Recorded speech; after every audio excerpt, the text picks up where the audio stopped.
നിങ്ങളെ വിളിക്കണ്ട്. ആര്?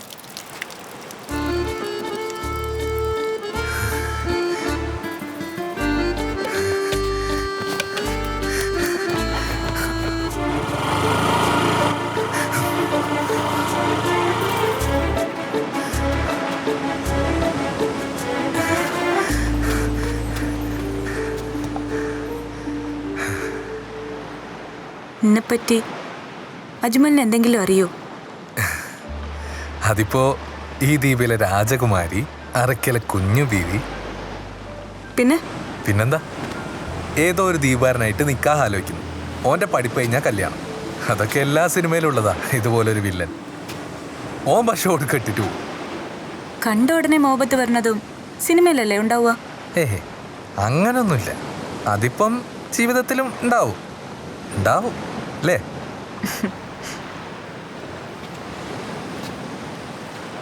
എൻ്റെ ഫ്രണ്ട്സ് നിങ്ങളുടെ മെയിൻലാൻഡിൽ പഠിക്കുന്നുണ്ട്. അവരെപ്പോഴും ചൊല്ലും, അവിടെയുള്ള ബോയ്സിനൊക്കെ പെൺകുട്ടികളെ കണ്ട അപ്പം ലവ് വരുമെന്ന്. ആണോ? അതൊരു സുഖക്കേടല്ലേ അജ്മലെ? അതുകൊണ്ടാ എൻ്റെ ഉമ്മ എന്നെ മാത്രം പഠിക്കാൻ അങ്ങോട്ടേക്ക് അയക്കാത്തത്. ഞാൻ നിങ്ങളുടെ കേരളം കണ്ടിട്ടേ ഇല്ല ഇതുവരെ. ചിലപ്പോൾ എൻ്റെ പ്രായത്തിൽ അങ്ങനെ ഒരു പെൺകുട്ടി ഞാൻ മാത്രമായിരിക്കും.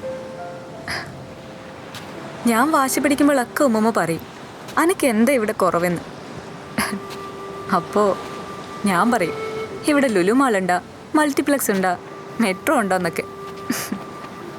അതിന് ഉമ്മ എപ്പോഴും പറയുന്ന ഒരു റിപ്ലൈ ഉണ്ട്, ഇവിടെ നല്ല പളുങ്ക് പോലത്തെ മനുഷ്യന്മാരുണ്ട്, അതവിടെ ഇല്ലാന്ന്.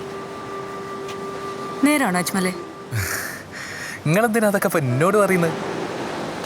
എൻ്റെ ഉമ്മൂമ്മൻ്റെ ഉപ്പ പണിയിപ്പിച്ചതാ ആ മഞ്ച്. പണ്ട് വല്യപ്പൂപ്പ കോഴിക്കോട് കച്ചവടത്തിന് പോയി വന്നപ്പോൾ മഞ്ജുവിൽ കയറ്റി ഒരു പാട്ടുകാരനെ കൊണ്ടുവന്നു. പാട്ടുകാരനോടും ചങ്ങായിൻ്റെ പാട്ടിനോടും ഉമ്മുമ്മക്ക് മോഹബത്തായി.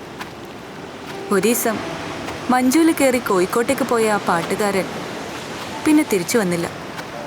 ഉമ്മുമ്മ കാത്തിരുന്നത് വെറുതെയായി. നിക്കാഹ് കഴിക്കാണ്ട് എൻ്റെ ഉമ്മാനെ പ്രസവിച്ച്. ഉമ്മുമ്മ ഒറ്റക്ക് ഉമ്മാനെ വളർത്തി പഠിപ്പിച്ച്.